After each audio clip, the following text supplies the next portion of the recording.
Hello, I'm Richard from Shirley Aquatics. We regularly get asked, I've never used a sump before, how does it work? So in this video I'm going to go through how a sump works, what the pitfalls are, what you can do with them, and generally how impressive they are as pieces of filtration. So let's get started. Now, sumps come in many different shapes and sizes, but essentially they are just an open glass box which sits beneath the main aquarium, and that houses all your filtration. So it's nothing to be frightened of. It's just if you like, it's an external filter without a lid on it. Now, sumps have a lot more space in them than any other form of filtration you're going to get, and if you look at most aquarium shops around the country, their own systems are run using sumps. So I know some people have an aversion to them and some people don't like them, but ultimately there is nothing different about them. It's a glass box, as you can see there, different sections in it. This is just a 1 metre aquarium. There's no external filter on the market that you could put that amount of filter media in there. It's just a massive, massive capacity. So they're very versatile. You can put whatever media you want in there, or you can put biological media, chemical media, ceramic media, sponges, anything you want in there. Now, sumps are connected to the main aquarium in the same way that external filters are, in that they've got two pipes, one going into the sump and one delivering the water back to the tank. Now, the difference, as I mentioned earlier, is that a sump has an open top to it. So the beauty of that is, if you've ever used an external filter, it takes a little bit of time to turn it off, disconnect it, remove it from the aquarium cabinet, take it to the sink, uncouple the lid, take the lid off, and then take the chambers out to clean them, which is fine. Thousands of people around the country love external filters, and that's great, there's nothing wrong with that.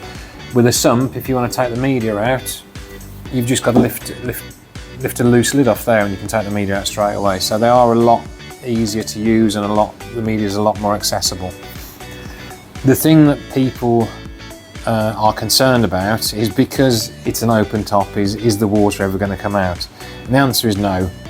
If you imagine, when you start the whole thing running, you're going to fill the main tank up to the top, you're going to fill the sump up. There is even a maximum and a minimum line there, I don't know if you can see those.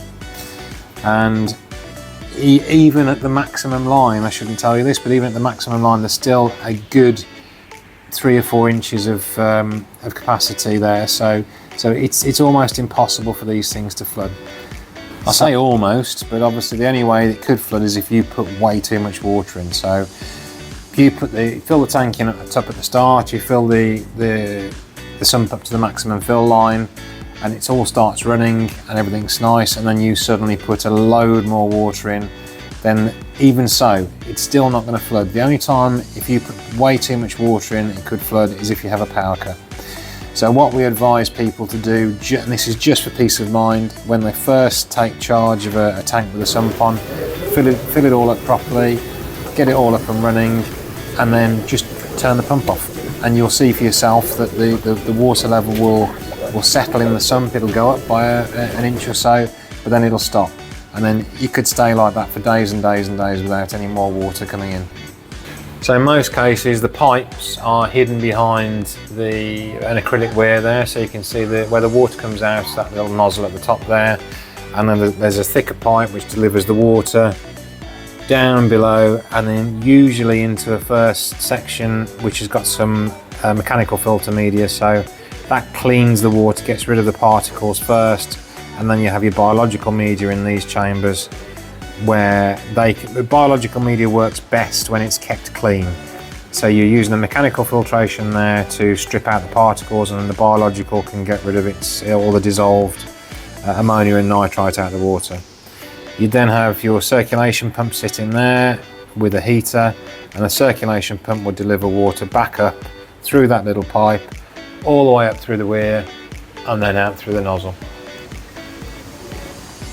So that's it, that's a brief rundown of what a sump is and what it does. There are lots of different designs, of course, different types of media, different types of layout.